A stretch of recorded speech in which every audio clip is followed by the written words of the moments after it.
You're listening to Co-operative Multiplayer.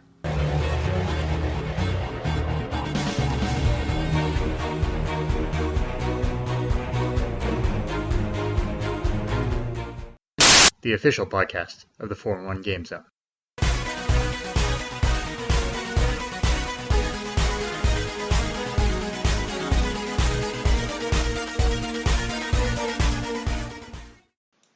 Hello and welcome to another 4-in-1 Game Zone official podcast of Co-operative Multiplayer Live. And I am your host, Sean Garmer, and joining me today, as usual, Mr. Marc Morrison. Howdy. Well, I mean, it's been a little bit. I think it's been almost like a week and a half now, and I wake up this morning and there's more stuff about the NX. It just seems like it's never going away. And it probably won't until Nintendo finally decides, well, we gotta do something to talk about it. I mean, it seems like I've been hearing and seeing and reading stuff that apparently the week of GDC is when they're going to do, which is the Game Developers Conference, if you're not up on shorthand, that they're going to do a direct which will officially announce whatever the NX is. We may not get any games until E3, but that's when they're going to do it. Just, do you think it needs to happen earlier?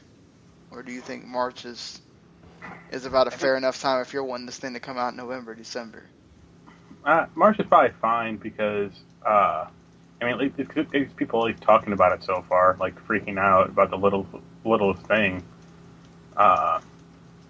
It's just a matter of like if it's gonna hold up to scrutinization or not, or if it'll be at least as powerful as the PS4 and Xbox One. Because if not, they're in trouble.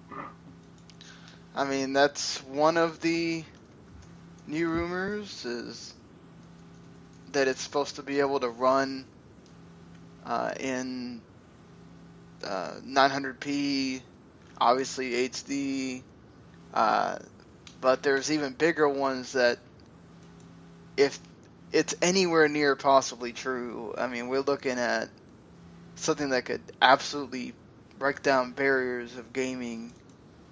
As far as, I don't know that anybody else would do it, but if they do it, it feels like Nintendo just kind of saying, we know Microsoft and Sony are going to beat us in the everything else department, but why not try to use what they have and let you just play whatever? Somehow I feel like some of these rumors are a little bit going too far on the deep end.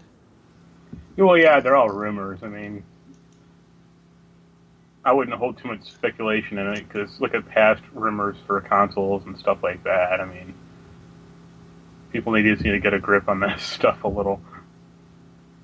Yeah, it's just, I mean, so let's, normally we start with the games we're playing and stuff, but so apparently this all comes from a GfK survey, that is actually one of the official partners of Nintendo. So this is an official thing that Nintendo has sent out. They actually have pictures of it. It got leaked on Twitter, which obviously Nintendo should know by now that pretty much anything's going to get leaked at this point about the NX, because people are just really dying to get anything on it.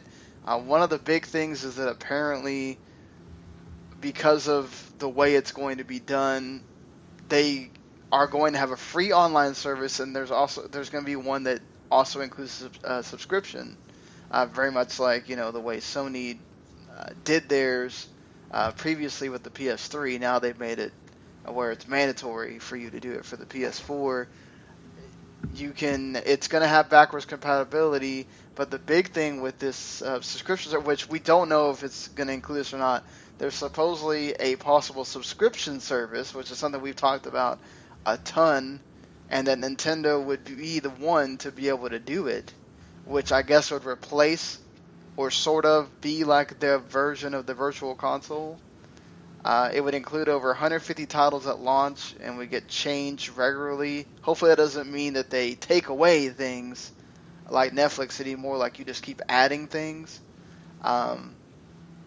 But you could obviously buy the games from there, or you could rent them, or you could just pay for the subscription. So it'd be kind of like PS Now, but you could also have the option to buy them, and then you have a subscription service that you pay, and then they'd add in new games 6 to 18 months after they come out. Now that part of the rumor would be awesome, and that's one way I think that you can curtail some of this, like, okay, you're coming in after this generation's already started. If you basically take something that Sony kind of already has, but you make it better.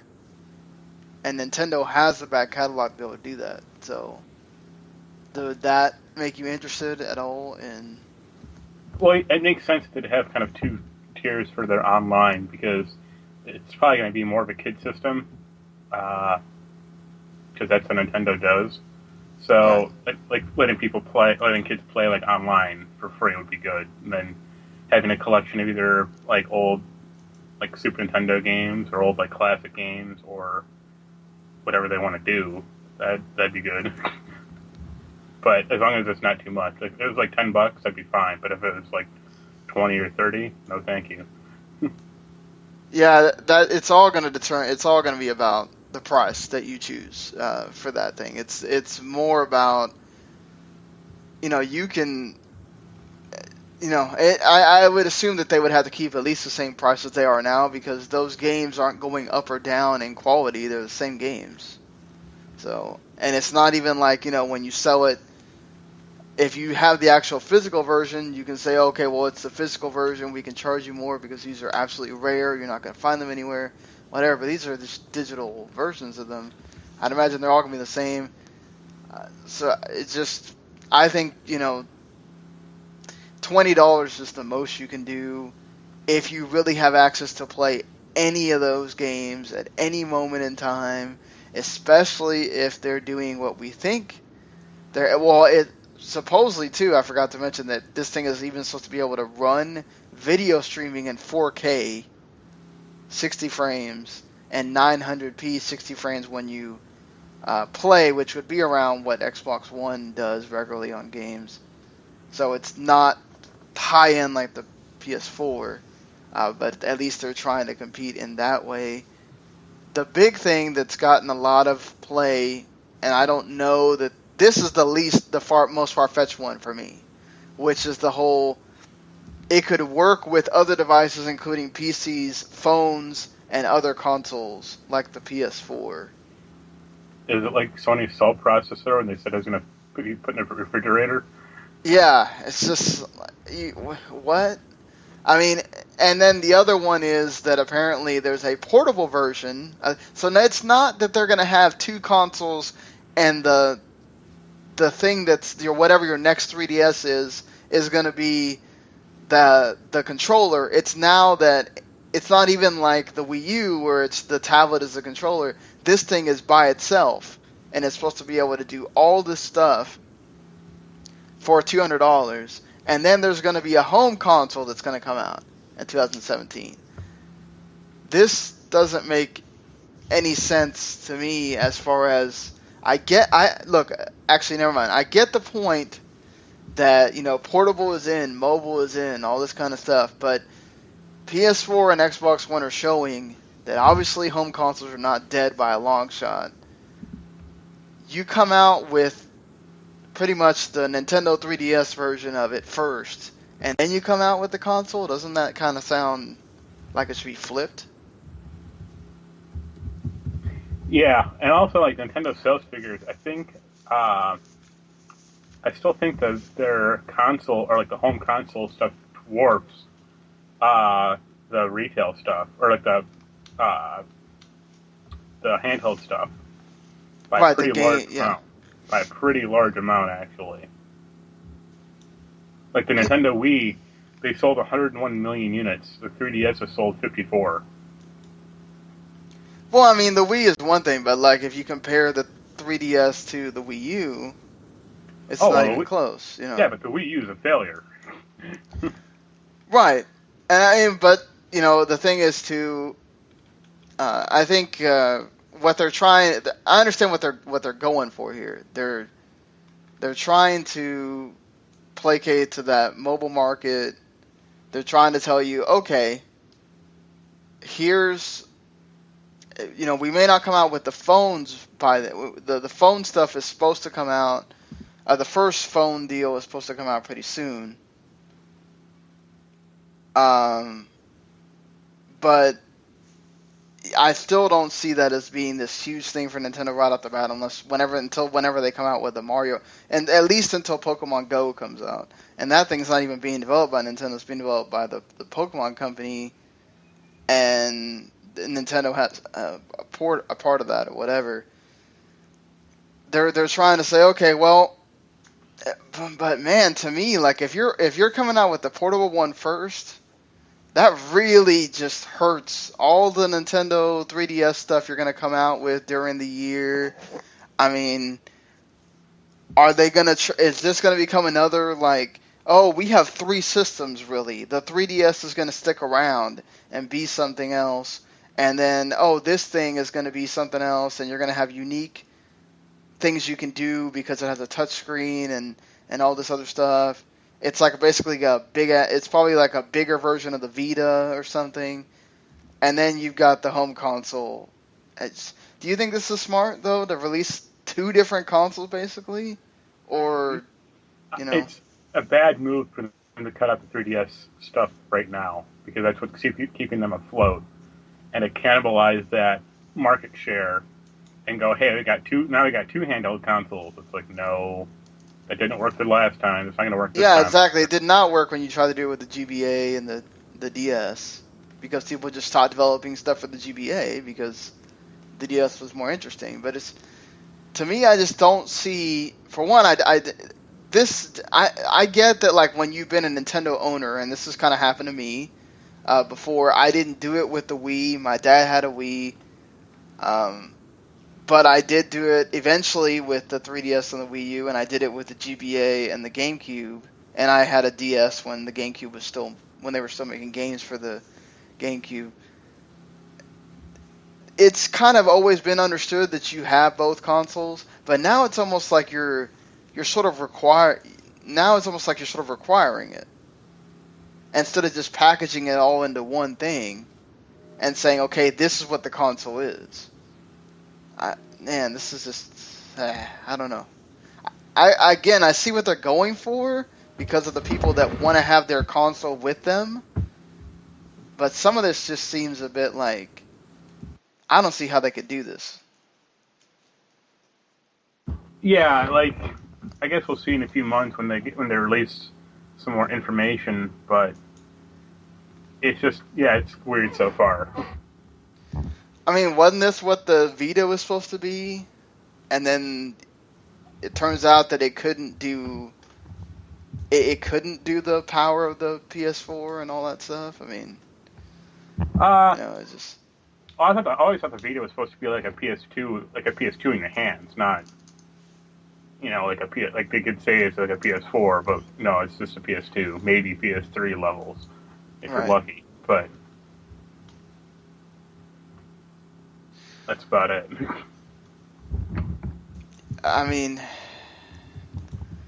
like, I want to be happy for Nintendo, obviously, for them to release this stuff. This thing needs to get out sooner or later, because there's just going to be more and more reports until somebody finally hits on what the thing is, and then there's not going to be a whole lot of announcement. I'm not saying that tomorrow they need to go out there and make an announcement. That's not what I'm getting at. It's that some of this is getting a little bit crazy, and you might want to deny or something. It's just these have been kind of the same reports mostly from the beginning of what this was going to be. Whether it's 2 different ones or the same console, but giving you 2 different ways to play or whatever. But this is a little bit different because it's not like a set-top box for it. But somehow it's supposed to be able to play the same things. I guess you could do it digitally, which would go back to that whole, like, you may not have discs thing that they were thinking of doing. I just... Yeah. Could there be a way where you could literally you'd own the game on both? Do you see them doing that though? Like where it's you own the game on both and you can play it on both, or would it be two separate things that you own? They're just called the same thing, but two different SKUs. I mean, I could see them you own it on both, but they'd also charge you more because that's how Nintendo does. Yeah, like do kind of like they did with Smash, where it's $10 more if you want to buy it on both or whatever. Yeah. It's not gonna be like cross buy like the PS3 and PS4 stuff at all, because it'll be more expensive. It'll probably be like 20. Let's say regular game is $50. It'll probably be like $25 more. Yeah, I mean, there's also supposed to be some kind of AR thing with it, possibly VR thing with it. And this just seems like we're just trying to throw things at a wall. That's like with the some of this stuff. Spaghetti approach. It's like, well, instead of red, this new VR mode will be red and blue, but still no green. I mean, some of the ideas are cool. I would hope that they do the subscription thing, because it would really allow them, and because we've said it many times, this virtual console thing being separate is crazy. And this would be a way to let them kind of unify that, and you can buy it on both systems and whatever. So there's cool things in here, and there's other things that are like just like, whoa, I don't know that I can believe any of this until I see them officially report that. So we shall have to see, certainly. But what if I haven't played anything? I've been having to do a lot of other things. I'm still getting the Game Awards stuff going. I've got about halfway done. I still got to do the pictures, which is what takes the long. Doing all the logos and whatever, which takes the longest, because all those stuff's written. It's just putting all that together. Hopefully, thankfully, I'll have time now this weekend to finally just get it in there. But what have you been playing? I know you told me you got deep into Fallout 4 now. Yeah, I've been playing that in the past 5 days. I've played it 16 hours. Goodness. I progressed a little through the story. I fought Kellogg, one of the guy. He's the guy who takes your son in the beginning of the game. And now I have to go through his memories to try to find out where the son is at. And aside from that, I've fallen, that game does you no favors when it starts off, because combat is bad at the beginning before you have any good weapons. So it takes about 10 or 15 hours before you can actually start fighting back against anything. Yeah, I mean, well, the part that I played, until you get to the power armor, it was kind of well, I'm just going to hopefully shoot these people and hope they don't kill me. Yeah, and even power armor is really not that good, because it's fun, but it's too bulky to kind of wear, and then you can't do certain stuff with it. You can't use terminals and stuff like that. Right. But yeah, I've been playing a lot of that. Played a little Subnautica, little Rebel Galaxy, and Ark Survival Evolved, which I don't like at all. Why not? It's just entirely multiplayer focused, online focused, and I don't like survival games like that.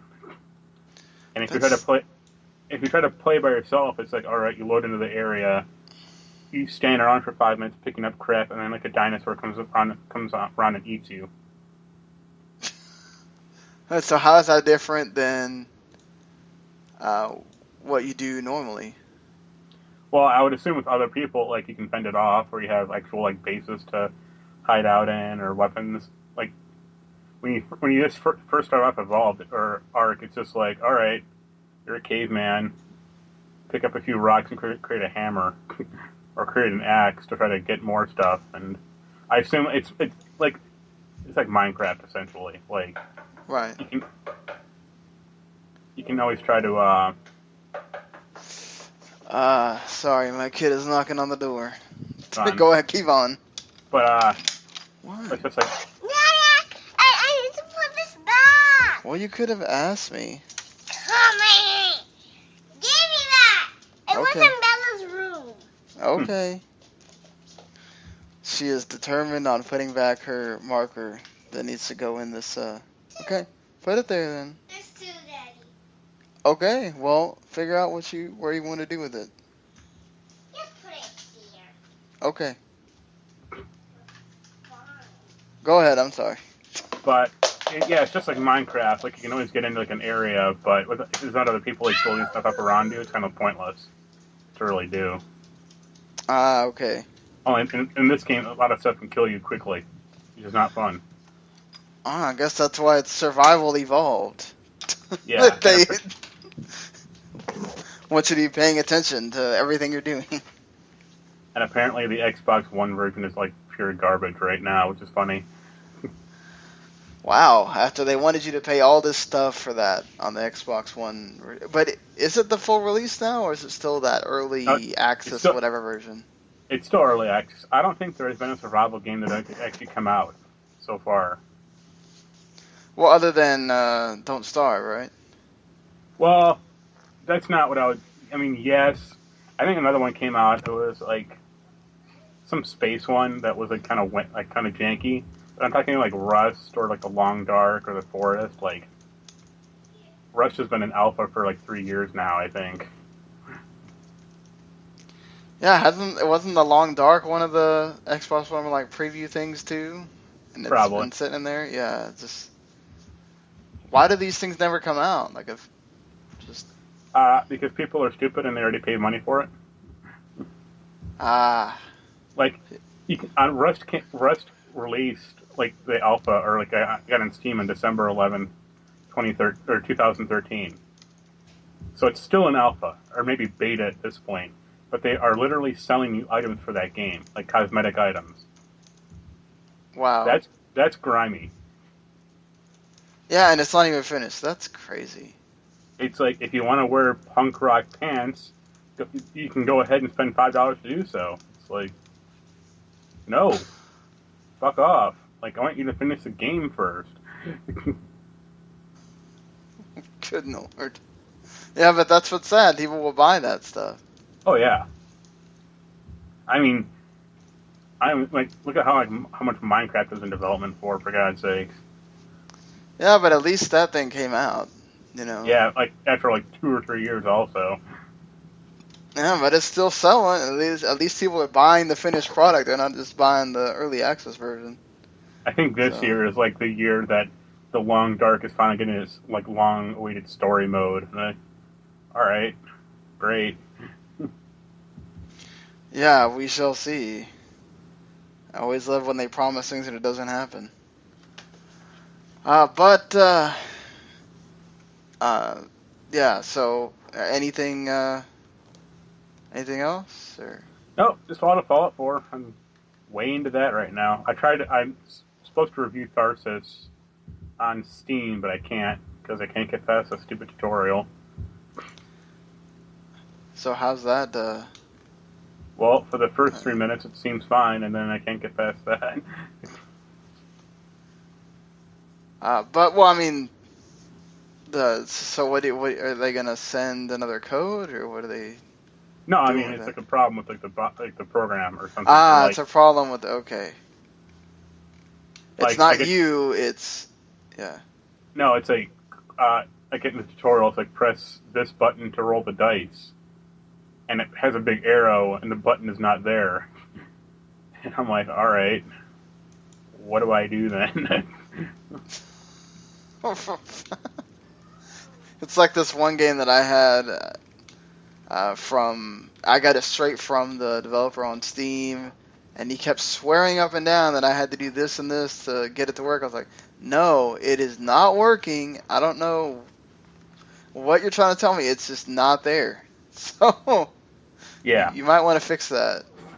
I don't know why I'm not seeing what you're telling me, but not seeing it. Yeah. So there's a lot of Nintendo stuff that came out. None of it as big as the continued NX rumors that I'm sure we'll have another slate of next week. Supposedly there was this controversial scene that's in Fire Emblem Fates that is not in the Western version, has been edited out of the Western version, and I'm sure there will be a ton of censor nerds that will come out and go, "Oh my God, you took that out! I'm not buying this game now." Shut up. Yes, you are buying the game. I mean, I can kind of understand what they're saying. There's supposedly this magic powder that one of the characters takes, and she might possibly, because it obviously gives you lots of different options to whether you want to be gay or you want to be lesbian or whatever with your relationship, right? So, this potion or magic powder that she takes turns men into women and women into men. And so that way, I guess the main character is not marrying someone of the same gender. But it also like kind of makes it seem like you're drugged, because when it wears off, you can't marry the person until it wears off or whatever. And so they took it out of the US version because they don't want controversy. Well, yeah, Nintendo's always been like that with certain games, or like religious iconography or violence or stuff like that. So it's not that big of a surprise at all. I mean, but does it like make you feel one way or the other to have something like that in the game? I mean, not really. I mean, if they want to take it out, it's still kind of their prerogative. You can always buy the Japanese copy if you want to. Yeah, I mean, like, honestly, it doesn't bother me. It's not like, obviously if it was something huge to the story, they'd have to figure out another way to keep it in there, but it seems like something that just happens, and it's a weird scene, and then something changes, but it's not something huge. And what's funny about all the stuff with the NX rumors is that President Kimishima had actually come out and said, yes, you will hear about the NX this year, which is obviously stuff they'd said themselves. But some of the other stuff that they talked about is obviously we're going to see the first smartphone game. They're going to talk more about the theme park stuff with the Nintendo franchises.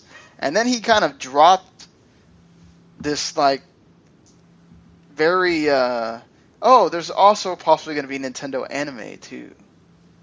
And, I mean, it's been a while since Nintendo's done TV shows. Obviously, back in the 80s when we were much younger, there was Super Mario Super Show and that terrible Legend of Zelda show, and Captain N. Captain N, which was actually, that's one of those, like, it was so bad it was good. And, I mean, they had the Captain Falcon, or the F-Zero one, which, that's one of those that was just, like, so out there. But, I mean, yeah, go ahead, sorry. I have one of the Super Mario cartoons on DVD. I had, I think, like, the first 2 seasons of, like, Super Mario Super Show, when GameStop used to sell DVDs. Yep, it's a Super Show. It's 4 discs, and yep. Yeah. I got that. I mean, that show it was actually pretty decent for what it was. The live action stuff always made me laugh. It was so dumb. And then, of course, being a wrestling fan, knowing that Mario's Captain Lou Albano just always cracked me up. So, but I mean, do you have a certain show that you'd want to see? I mean, obviously, anime also allows you to be, well, most of the time, anime means you can be a little bit more risque with. Well, the obvious pick is going to be Metroid. That's anime already. Yeah, I mean, I think definitely Metroid would be awesome. Because, oh my God, this kid. I just don't want to have like the whole. Okay. Samus and like the Zero suit, like taking a shower. Like. Okay. That'll be bad. Yeah, I mean, it's just, wait, hold on, what were you saying? Sorry. I said I just don't want to have like Samus in that Zero suit, like taking a shower, like they do in every anime. Yeah, I don't think Nintendo would allow that kind of thing. I mean, Yeah, I agree with you with the whole, like, showing Chun-Li taking a shower, or various other animes that have, those are usually not regulated by people that are very, children focused or anything. I mean, I think definitely there's Nintendo's franchises automatically, all of them lend themselves to anime. I mean, and Kirby had that. Kirby was probably the one that most recently had that cartoon show. That was an awful show, though. Yeah, it was dumb. Like it was very, very basic. It was about as bad as the Sonic X cartoon. Yeah, which was terrible. Sonic actually hasn't had, when Sonic's had them, they haven't been too bad. Well, there have been 4. To my knowledge, there's been 5 Sonic cartoons. Only one of them has been good. Wow. And you all know which one I'm talking about, the old ABC one. Yeah, that's way back then. Trying to get this. She has, basically my kid and I share a room, so when she has to come in here and she had to come in here and get her pajamas. She come in here and want to let the dog in here because he keeps scratching the door. And it's just like, damn it. But anyways, what? I'd love to see like a Star Fox. I think a Star Fox show could work. Zelda would be a bit. They'd either have to be real anime, like be very serious with it, or they'd have to do kind of like what they did with the cartoon and let Link talk, and then you've got other issues that arise with that once you let Link talk. I mean, Mario obviously would have to be one that they're going to, they're doing it. I mean, that's kind of just, you kind of can't have a cartoon show without your main, and obviously, Pokemon's going to continue with its thing, and has like 900 episodes or whatever over all the different series at this point. Pokemon will never die. Yeah, that thing, I mean, and it keeps selling. So, and man, Pokemon Go might wind up being like the biggest freaking mobile app ever when that thing comes out. I mean, if it even works half as good as the commercial, Lord, I can imagine that being like the next big thing that everybody has on their phone. Can you imagine like people going to like certain parts of their city and going, oh, there's supposed to be this thing here, and like then you see this like conglomeration of people just descend onto this like park or something. It's God. Well, it's just going to be like Ingress for Android. I got to drive over here to close the portal, and I'm going to stand up here with a knife in case anyone wants to open the portal back up. It'll be like, no, this is my Pikachu. I own this park. This is Pikachu's park. Yeah, it's going to be... yeah, and then we're all going to... Like, they're all going to go over there to do some kind of a catching the certain Pokemon or whatever. I can see how that is just going to be crazy. So apparently they have actually come out with the amiibo functionality for Twilight Princess, and all of the good, the Links and Zeldas and Sheiks are going to give you hearts and arrows, while the Wolf Link is going to give you a new dungeon, which we already kind of knew about anyway. So, gee, I wonder what greedy decision brought that on. Yeah. I mean, hey, you need an extra life? Go buy a Toon Link. So wait, Ganondorf doesn't do anything for you? I mean, he got kind of shafted. No, Ganondorf deals double damage in the game. Oh, is that what he does? Like, Okay. you receive double damage. If you use him as an amiibo? Yeah.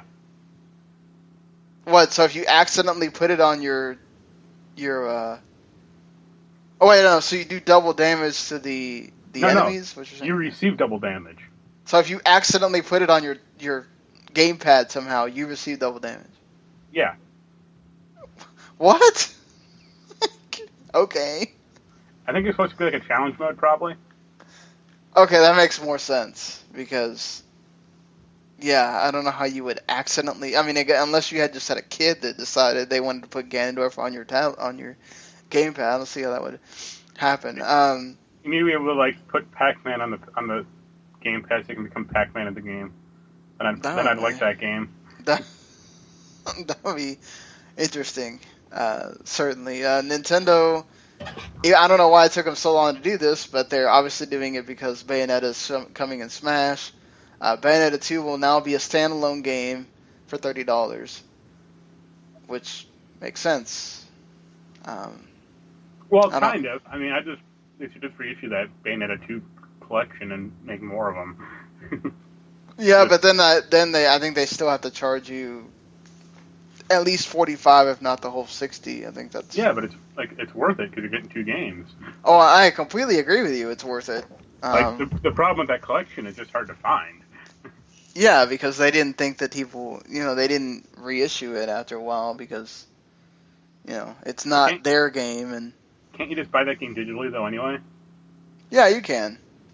I mean, that's another thing too. It's like once you you can buy these games digitally. They don't have a reason to keep making them. So I was lucky enough to find a retail version because they happened to find it behind a bunch of different games. He had to make me a box and everything. It listed it online, and he was like, "Oh yeah, we found that yesterday," and all that stuff. And I was like, "Okay, well, I want it right now." Yeah. Paid about $10 for it, so totally worth it though. I tried to hunt down a PS3 game at one of the Buzz Quiz World games. It took me forever to find a copy. I was amazed I actually did. Where did you find it at? A local game store had one for $20. That was complete. I was like, I'm going to buy that right now.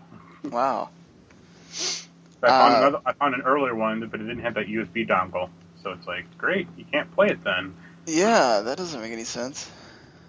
You kind of need that to continue playing the game. So, Super Mario Maker has now passed 1 million games sold, if you only count US. So that means it's sold more around the world, I'm sure.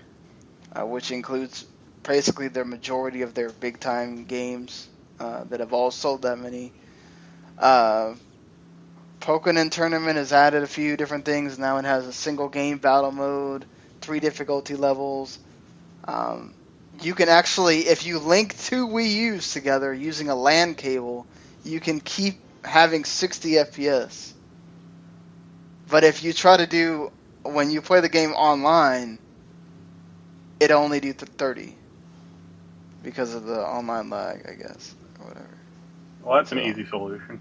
Go back to the old school, like when you played Halo on the original Xbox with a LAN cable. Has 2 Wii U's hooked together, so you just need 2 Wii U's, 2 copies of the game, it'll be easy.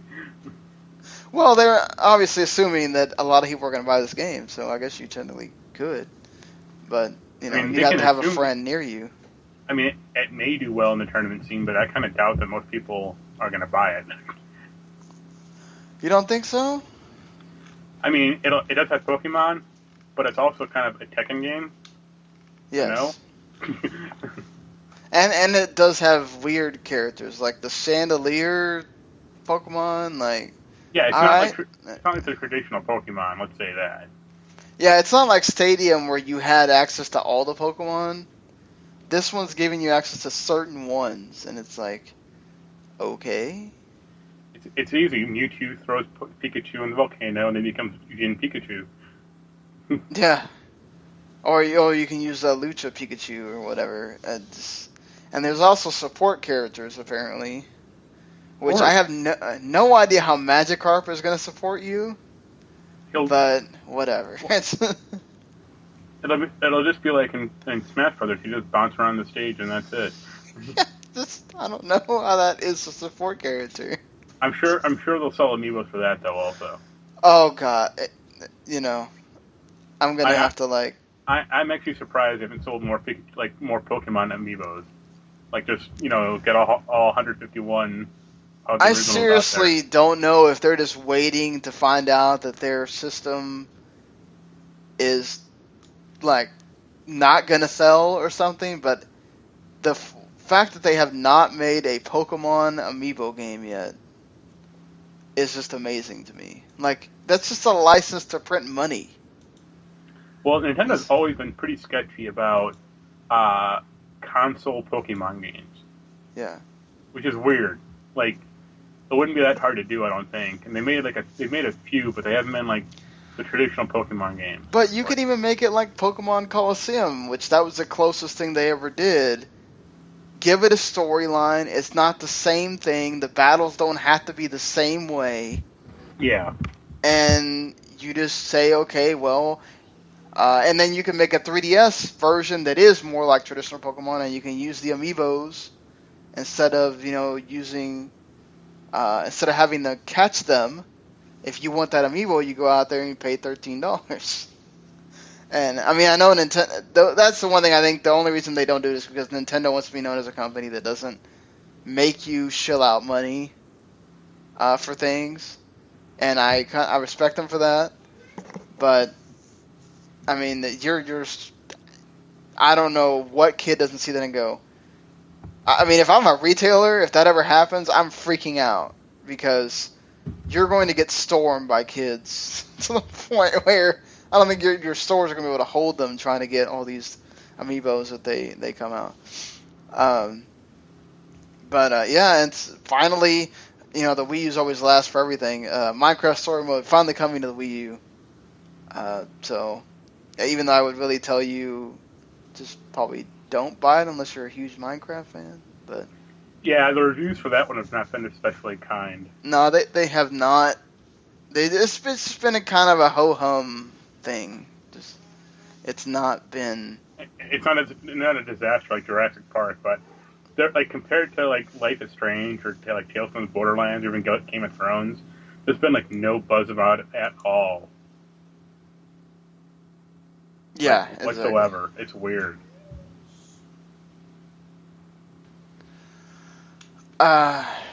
So yeah, and then Sega is apparently just announced today. Sega is making a 3D Classics collection for the 3DS. It's going to come out April 26th, including Power Drift, Puyo Puyo 2, which I'm sure you're excited about. Fantasy 2W, Sonic, Thunderblade, Galaxy Force 2, and Altered Beast. These will all be like remade, like 3D versions, so they're a 3D immersive experience, and you can get it for $30. Well, I have two thoughts on that. Fuck Puyo Puyo. Put Dr. Robotnik's Mean Bean Machine in it instead. I thought you liked Puyo Puyo. No, I like it when it contains Tetris. Like, I beat that game. I still don't know how to play Puyo Puyo that well. Well, it doesn't help that it's all in Japanese, too. So right, yeah. Whatever. Of course. And also, Altered Beast is a bad game. Altered Beast is terrible, yes. I have no... why do they keep doing stuff with that game? It's bad. I would rather they put in, like, a Kid Chameleon, like, remake. That'd be awesome. Or even, like, Vector Man. That'd be cool. So... Do another Echo the Dolphin. Yeah, right? Echo the Dolphin. Just that game where you just do nothing. Echo's kind of terrible, too, but at least it looks pretty. Right, yeah, you can say that you're doing something with you're playing as a dolphin. That's always... And the Dreamcast one actually wasn't that bad. Yeah, the Dreamcast one was actually pretty good. I mean, couldn't you use the microphone on or something, the same way you talk to that Seaman thing to get the dolphin to do stuff? Probably. They've always toyed with that type of stuff. That's always been awful. There's going to be a Game of the Year edition for Mortal Kombat. No surprise. And PC players are getting fucked. I could see, yeah, no PC stuff. It'll be for the PS4 and Xbox One on March 1st.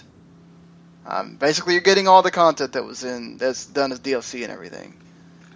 Pretty much your standard fare, as far as that goes. And The Witness, which has been that game that was shown at the launch event for the PS4, Jonathan Blow's game, of course, is going to cost $40 for the PC and PSN. Of course, people complaining already. Indie game costing $40. That's not... Yeah, but look at something like the Catalyst Principle. I mean, they cost $40. People loved it. Yeah, just people Like- complain and they complain. Yeah, to get a grip, guys. It's like if you don't want to buy it, if you don't want to spend that much money, well, A, don't buy it, or B, wait till it goes on sale. Like it will eventually. So are you interested in this game at all, or I mean? Kind of, I guess. I mean, it's like I got it for review. I'd play it, but I don't really like the braid that much, though. Personally, like I like the look of it. I just didn't like playing it that much. I'm a big Braid fan, but I don't know if this is one of those. This is certainly not something I'm gonna like jump out and buy. It looks Tomorrow, a lot like this to me. What, Mist? Yeah. Yeah, I was not a big Mist person, so I don't know. Maybe. Yeah. The big thing is one of the big things is that they released a lot of info. It's not a whole lot of like important info necessarily, but they released a lot of info about the Division at once. They released information on the beta, which will be happening starting next week for the Xbox One and PS4, going all the way to the end of the month. I may give that a shot. I'm morbidly curious about that game.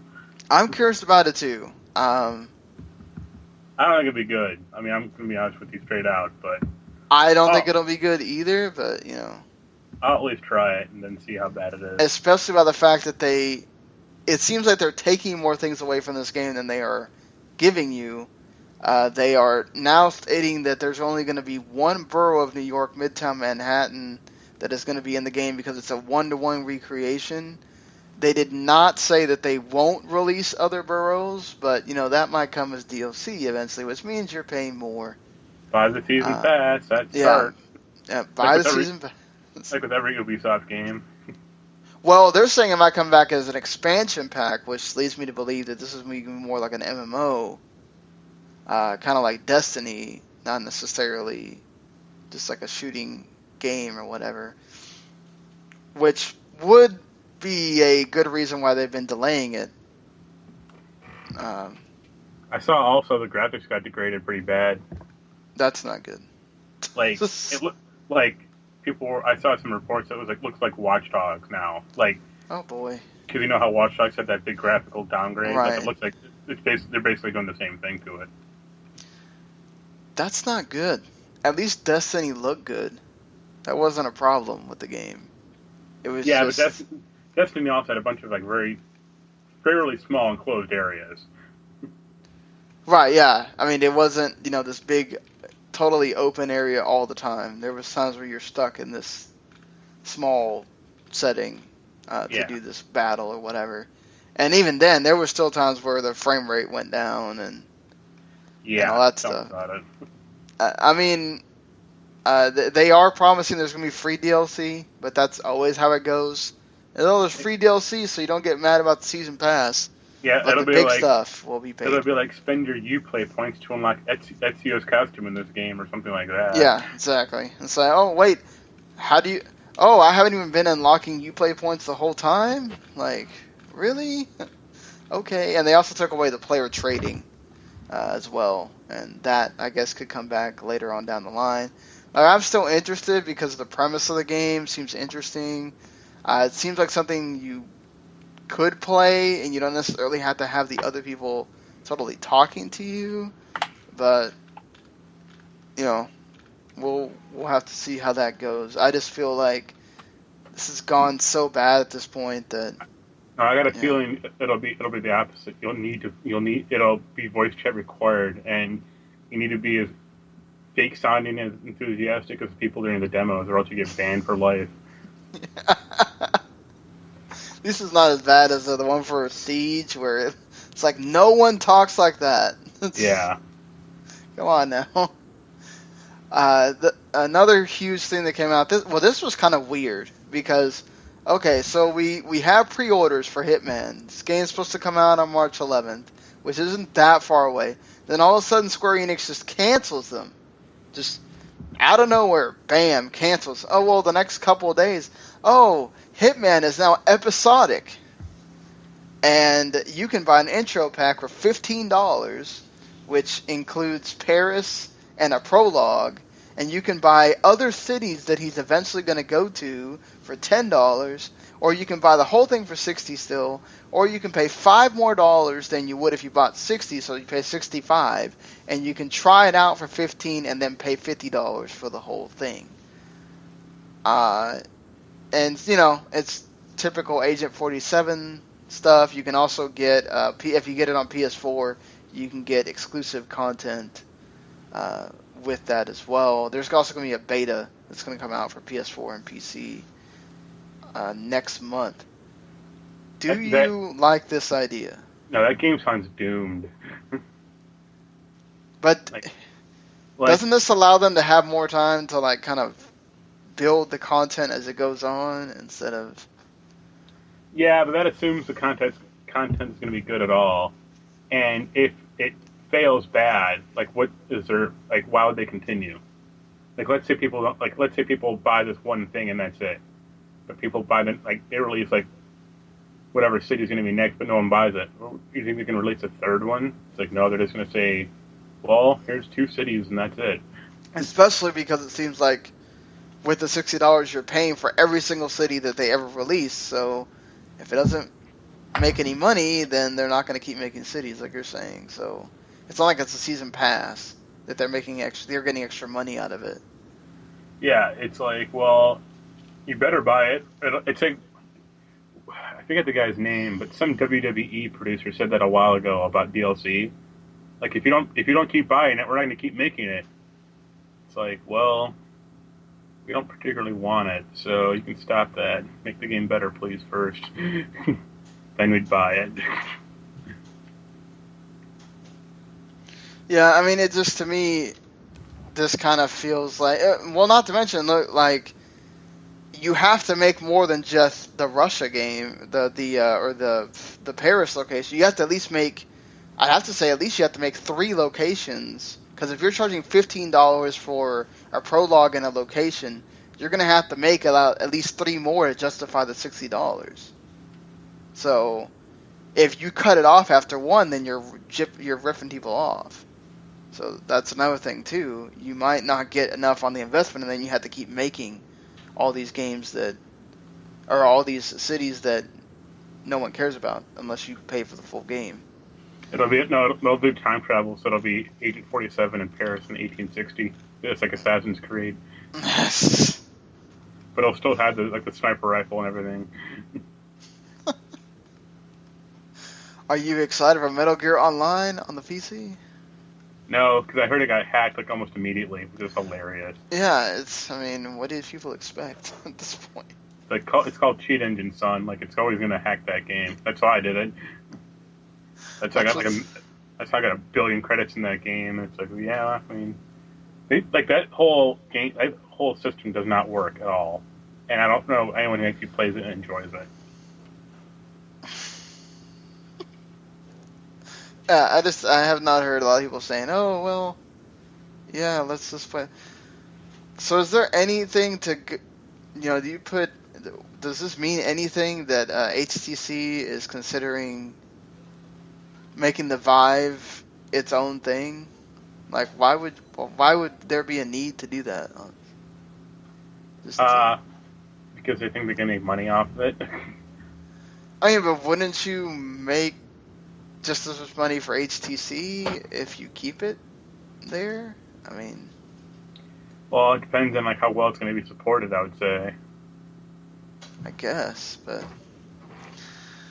I'm curious about, if you subtract the PlayStation VR stuff, how many games are going to support every single headset? Yeah, probably not.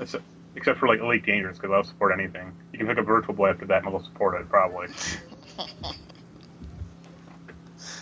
Yeah, you have to think about it. I mean, we shall see, I guess. I mean, if we keep talking about VR, I guess Microsoft eventually has to get back in it. They talk about that apparently the HoloLens, if you're using it to play some of the more stringent stuff on the console, it's going to last 2.5 hours. If you just use it to basically do office stuff, I guess, it'll last 5 hours. And it is totally wireless. They are not making a wired version, so you have to have Wi-Fi or Bluetooth in your house or on the device that you're working with it on in order to use it. Yeah. Which should be expected at that point. You seem to break it in half and use one of the halves as a scouter for Dragon Ball Z games. Yeah, and the dev kits also cost $3,000, so have fun with that.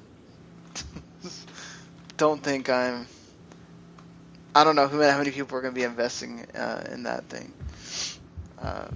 Just seems like... You know, the day it goes on sale, like, it's going to sell out, though. I mean... I know, but it's going to have to be... Well, at least they know they can charge $600 for it and people will buy it. So, I mean, that's something. I'm excited about Danganronpa coming. You would be. Yes, to PC finally, because I'm not buying a Vita. Especially with all the stuff that, that entails having to get a memory card that only works on the Vita and other stuff. Now they need to port a Persona 4 Golden to the PC, and then I'd be happy. They should just port all the Persona games to the PC. Yeah. I can see them doing that. I mean, it's not totally far-fetched at that point to expect that to happen. It's, I guess, they're greedy and they're shameless, so why not? Yeah, I mean, I think that's a great strategy, honestly, because, Spike Chunsoft themselves have said that these are not the only games that will be coming to the PC. Now, after Shiren and a few others, I don't know that there's a huge list of their games, because a lot of them are mystery dungeon games that are a license that they probably cannot bring to the PC, like Pokemon, obviously. And, I don't think the Etrian Mystery Dungeon could be brought over. There's quite a few others that never have came here at all. And you probably will not see them on PC. It's just, that's a little... The cool thing I would love to see is Spike owns Fire Pro. And Fire Pro being on PC would be awesome. So, I'm totally a go for that. You mean Fire Pro Wrestling? Yes, Fire Pro Wrestling, yes. Wasn't the last one of those a PS2 game? Yes. PS2 after the PS3 had already been out for a while, too. Yeah. Which, it was still a good game, just on the PS2. Well, So, I know they made like a Fire Pro Connect game also that was terrible. yeah, I had the first game I ever had for my GBA was the Fire Pro Wrestling game on the GBA. And it was not that bad. Just, it took me forever to figure out how to win at that game, because it was not, did not explain itself very well. Yeah. At all. But it was still awesome. Like, you could just make anybody you wanted, basically, on that game. I know you're not a huge fan, but that RPG version of Five Nights at Freddy is coming out soon. Even though he apologizes that he lost his computer or something. No, you're wrong. It's already out. It launched is? today. Yeah, and it's getting interesting reviews, to say the least. I guess the phone versions are coming out. What is it, like the early access, I guess? Or No, it's just out. It's called Five Nights at Freddy: A World. Why did they say February? How the hell does this come out today and it's supposed to come out the 19th in a month? How does that work? Okay. Whatever. That dude is shady. That dude is weird. Seriously. Yeah, like, he just does stuff. Like, then he complains that he lost his computer, and then all of a sudden, okay, now I'm releasing it again tomorrow. Like, what? Okay. So EA has released their own Origins for PC. Or not Origins, their own EA Access for PC using Origins. I don't see how this is going to do any better than whatever it's doing on Xbox One. But well, I think it does well on Xbox One, because once you sign up for it, it's hard to cancel it. Really? Yeah. And also, I mean, it's a dumb service, I'll agree, but for essentially $60 a year, it's not that bad.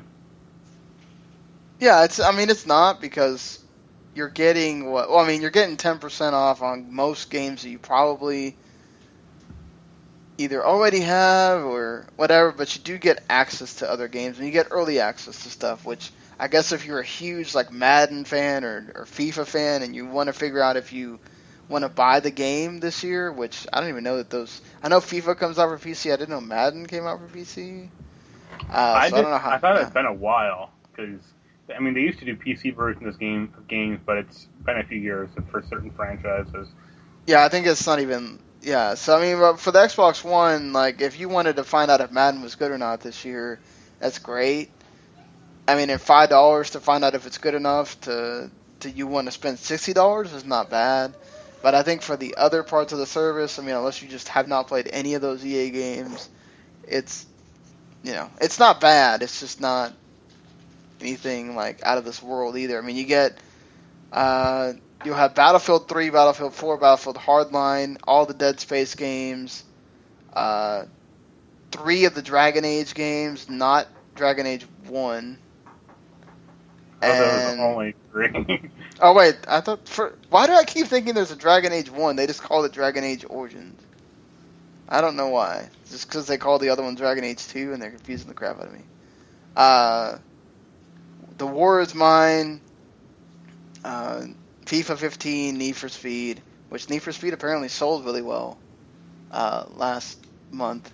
That's depressing. Or November, actually. I'm sorry. Yeah. So I skipped over this, but apparently Black Ops 3, which already outsold Advanced Warfare's first month. This is for November, by the way. Fallout 4, Star Wars was third. Madden is still selling. And fourth, NBA 2K, FIFA, Need for Speed outsold Halo 5, Assassin's Creed Syndicate, and Just Dance. 2016, which the Wii version of Just Dance is the number one selling version. That's not surprising at all. No, it's not. But I think the Wii U is the second one. But yeah, if you want to play dancing games, the Wii is pretty much the system for that. I mean, I'm surprised a little bit that Need for Speed outsold Halo, but I'm guessing that means the game's good. So. No. I guess no, it's not, and people are buying it. Why? Okay. It just has name recognition. People are dumb. Like I can understand going to see a movie, but spending $60 on a game that's not good, I just don't. Yeah, I got like pretty average score. It's like basically 60%, 70% like ratings. Yeah, but for like sports games and stuff like that, like average ratings usually just kind of means, okay, it's not a great game, but it works for what you want it to, and... You still can't pause in that game, so no thank you. You cannot pause in that game? How can you not pause in 2016? Because that one and the last one are supposed to be like online, connected at all the time. Oh, okay. Whatever. So even if you play by yourself, you still can't pause. That's stupid. Yes. Very. That's a bad way to do it. So like we're just expected to. Oh, okay, whatever. EA. So yeah, like let's say you're racing and your daughter comes in. It's like, well, I guess I'm going to lose this race now because. Yep, might as well just drop my controller because that matters. So something that's interesting to me because I wasn't too big of a fan of. I don't know if did you play the episode This Guy at all? What? Did you play the Final Fantasy 15, the episode Dusk Guy? I played it for like 20 minutes. Okay, well, I thought combat was kind of confusing in that game. Yeah, so exactly, the combat being confusing, due to that, they are supposedly.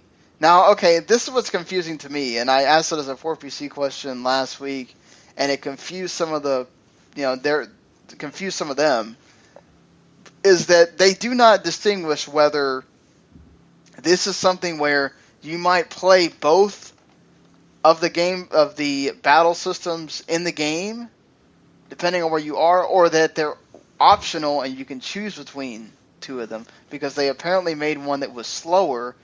I guess they're making it seem more like it's turn-based, and one that's the style that you play in the demo. The Monster Hunter one? Yeah. So, I mean, if they make a turn-based version, I'm totally for that. That's. Yeah. I mean, I can play that game a lot better if they do that. I mean, That, not that, that I that'll got a be hang of it. What? Go ahead. that'll be Sorry. subtitled The Bros Before Hoes Edition. It's terrible. Apparently, both gameplay modes are going to be in the game. The switching system is a key part of the gameplay that will be decided. It will be. I guess they're going to decide which one you. I don't know. The Japanese translation on this is terrible, but I don't know. Again, it doesn't make. I'm going to assume what they mean is that you have an option to choose between the two, because why would you have two different gameplay styles in the game? That doesn't make any sense to me. Type O had something like that with like the whole like the actual battle system in that stupid strategy game. Yeah, but we saw how that worked out. And we've seen how that normally works out for a lot of games that try to do two different things at once. Like, I mean, I think it's great if it's optional, but if you have somebody playing the same way, especially if you do it the other way, where you have them playing the slow way at the beginning, and then all of a sudden, oh crap, now I got to play like this ridiculously confusing super fast way. Okay, I'm done. Like, you know, I mean, you can go from the fast way to the slow one, but there's going to be people that do not want to play something that's like turn-based or whatever, so it doesn't make any sense to me. I'd just be happy if they copied Lost Odyssey's battle system and like used that instead. It's been so long since I played that. The ring system, man. Oh, jeez. What was special about the ring system again? You had to like hold the button in, and like the outer ring would contract when it gets in the inner ring. You get like a critical hit. Okay, it's not too confusing. I miss turn-based games. Yeah, turn-based. I wonder if that succeeds, that they'll do that for Final Fantasy VII to placate the people that are complaining that they do not want to play. I would say no, because that battle system looked exactly like Final Fantasy 15's to me. Except you had more like you had like more commands on the screen. Yeah, exactly. So Netflix says that they are going to stop people from using proxies. Good way to piss off your clientele. I don't see that that's going to work very long. Yeah, it won't. Someone will figure out a way to take that away. It's just... Well, yeah, because like different Netflixes had different stuff. That's why. So I saw that quote, and he's like, "Well, we're going to try to make it all equalized." It's like, well, you can try, but that's not going to make it happen. Because you've been around for 5 years now, and it still hasn't happened. So what's going on? Right. I mean, they want to make it global eventually, but I just don't see that working out. Rights exist, like different TV stations in different parts of the world, or like different networks will have the rights, and they don't want to sell it to you. So, yeah, exactly. They'll only sell you the rights for it to be watched in that country or whatever, and that's kind of the way it's always been, honestly. Person of Interest Season 5 will be airing in the spring. I know you're excited. I got into that show. It was okay.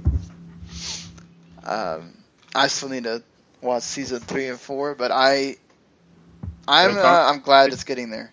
Yeah, but it sounds canceled, so... Yeah, it sounds like it's pretty much like after this one. Yeah. After Season 5, it's done. Even though they keep doing that whole, oh wait, we're not saying it is.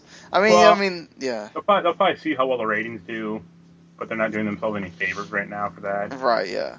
But also if their like new shows bomb, like, why not bring it back, really? Oh, but CBS, like, hardly, their stuff hardly ever bombs, so...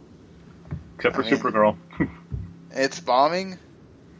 It's not doing well, let's say that. Like, yeah. It's got a second season, I think it got a second season pickup, but compared to, like, their other shows, it's not great. Probably because CBS, you know, they appear to the older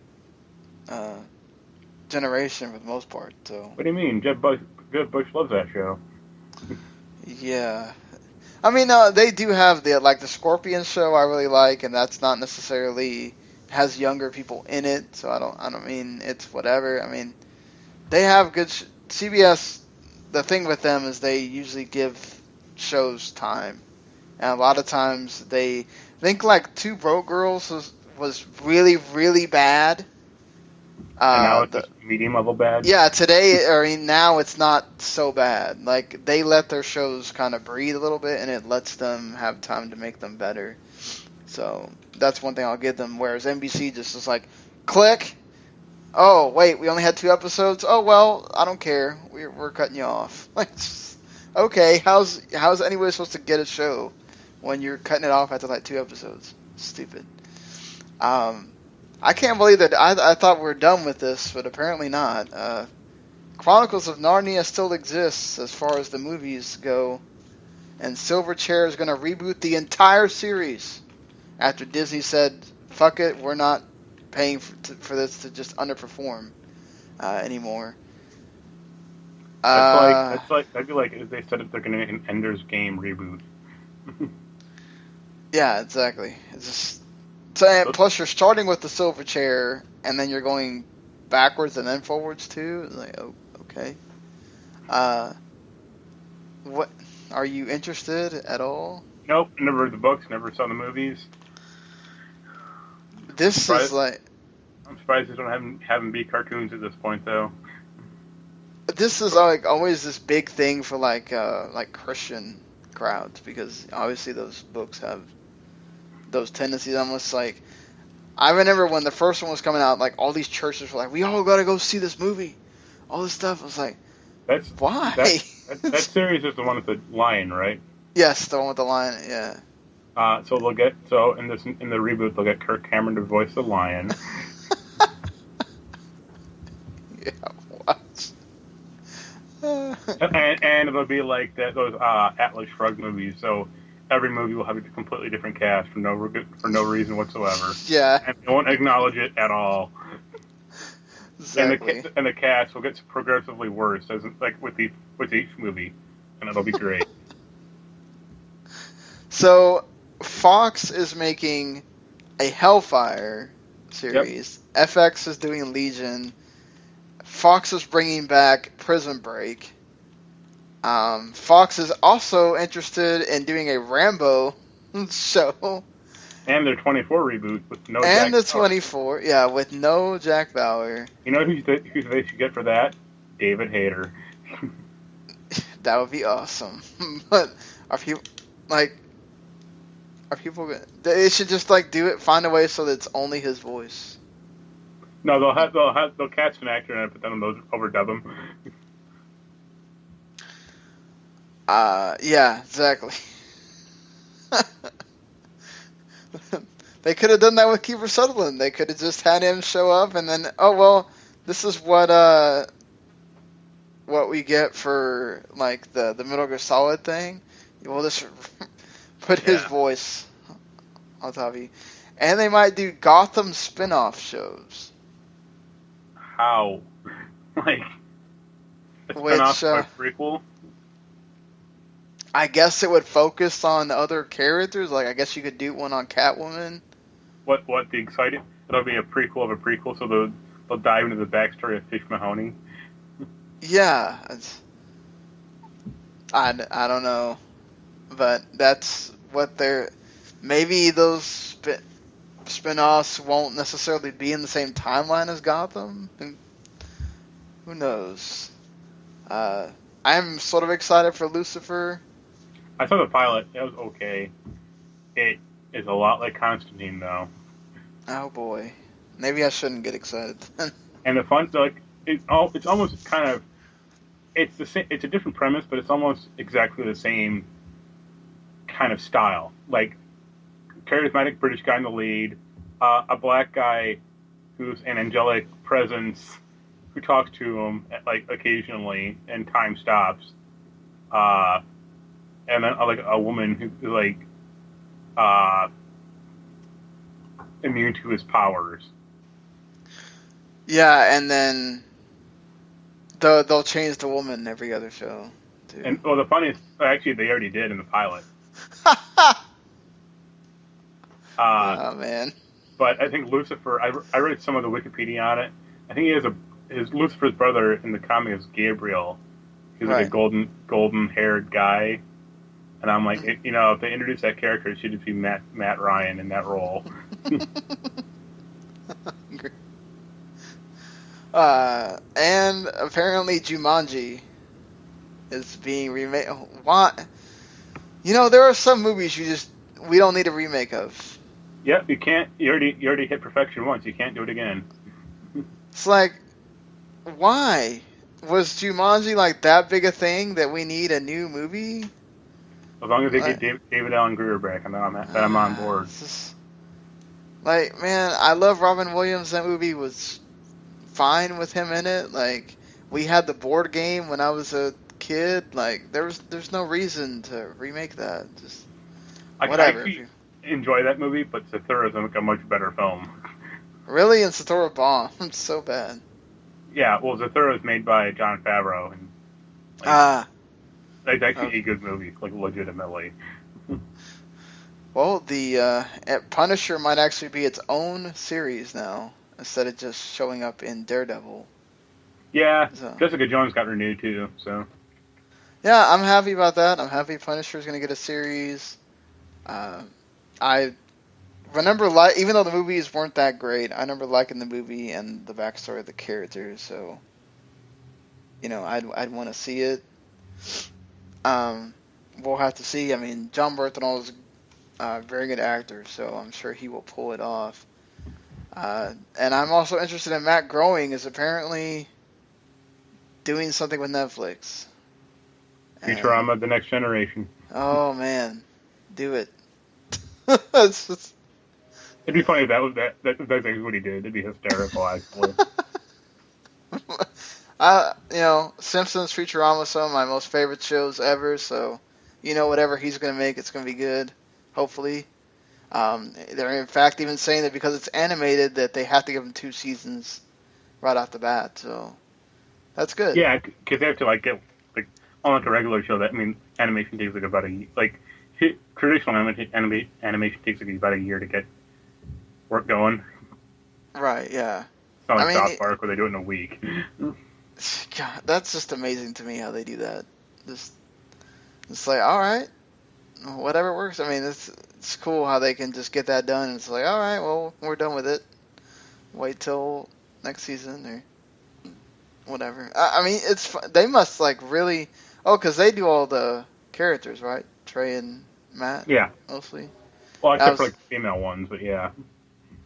Yeah. See, they don't have to worry about with The Simpsons where, they had to go keep signing the people over and over. So, yeah, for hundreds of thousands of dollars per episode. Friggin' millions a year. It's just crazy.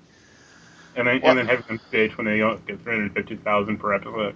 Well, hey, I mean, they've been doing it for a long time. They obviously know their worth. I'm not saying that they don't deserve some of the money.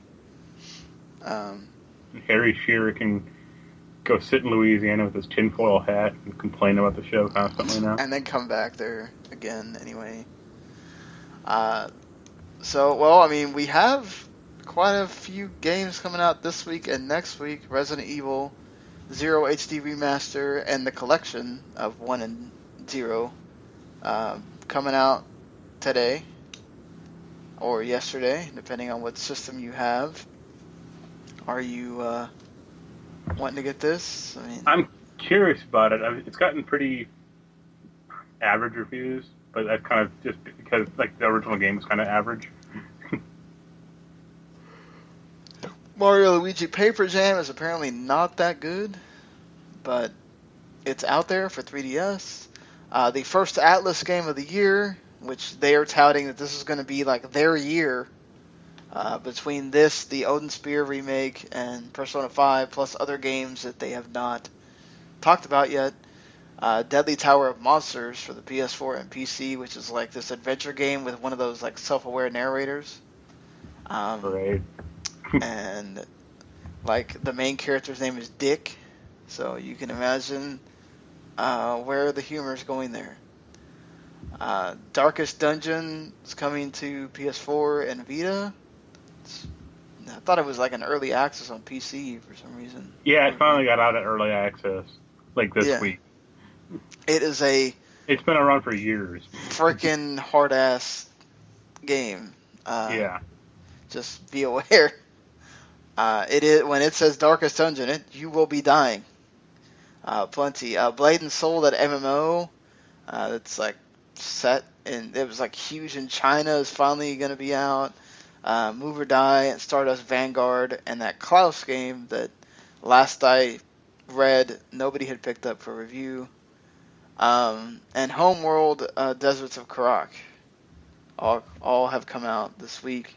And next I'm kind of curious about that one, but I don't think I'd like it.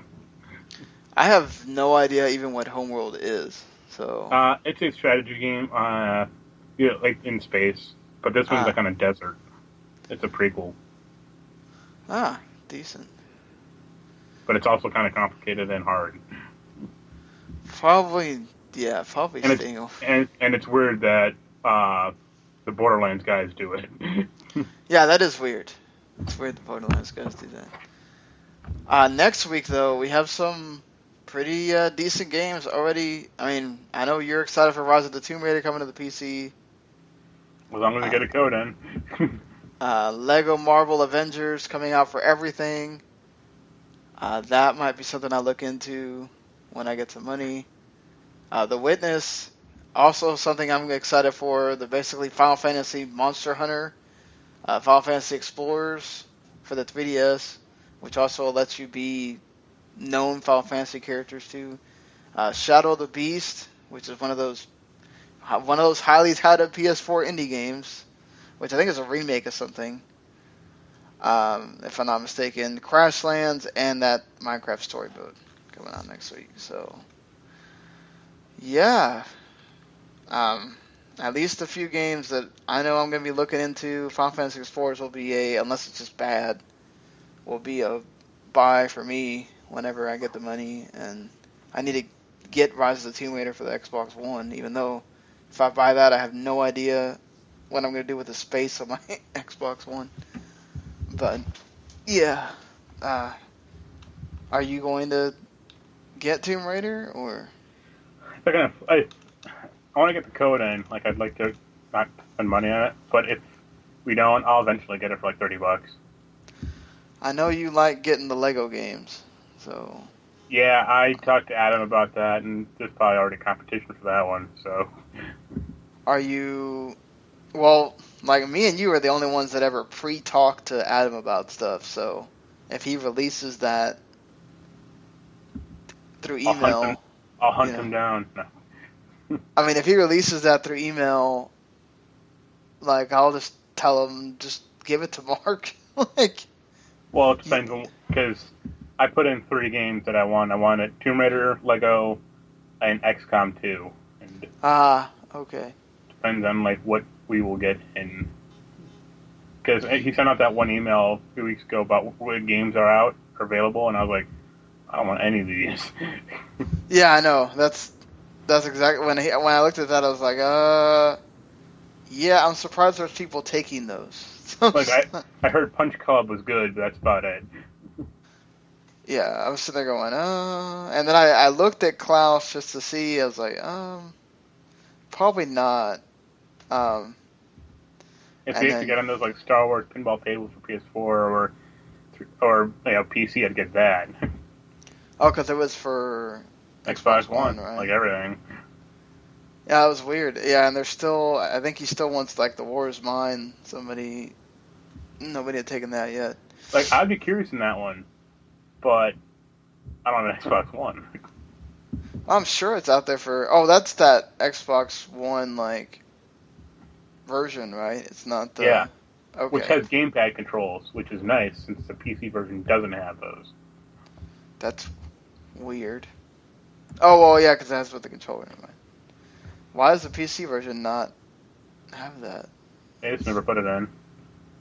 But it's like, well, you have gamepad support from this one. Why don't you just copy it over? Yeah, why not? Yeah, just put it in well, there. like just like Mass Effect 2 and 3 on PC don't have gamepad controls. Well, does knowing that there's going to be Civil War and Ant-Man stuff in the Avengers game make you want to play? Maybe. I mean, probably not, because I know the voiceover could be terrible for both those. Yeah. Alright, well, I think we have reached the end of this episode. You forgot the most important thing, though, the Battlefront 3 leak. Oh, that's right. I had not put it in here. So, explain this to me, because you told me, and then I still didn't see this. Some dude found a copy of Battlefront 3 on a debug Xbox and leaked it online on a Reddit, of all places. So you need a debug Xbox to run it, or like a modded one, 360. Wow. But this is the Free Radical game that they made 5 years ago that got canned. That's way better than Battlefront, the new one, because it's third person. There are ships. You can go into space like at will. It's awesome. Yeah. And there's a lot of gameplay footage of it coming out now, and it's like good. It'll force EA to admit they're stupid. Or at least their version is gimped to hell. Because it's like, look at this game that came out, or that would have come out 5 years ago that did all this. Why does your game, I mean, it looks nice, but why does your game only have 4 maps? And you can't go into space or control vehicles.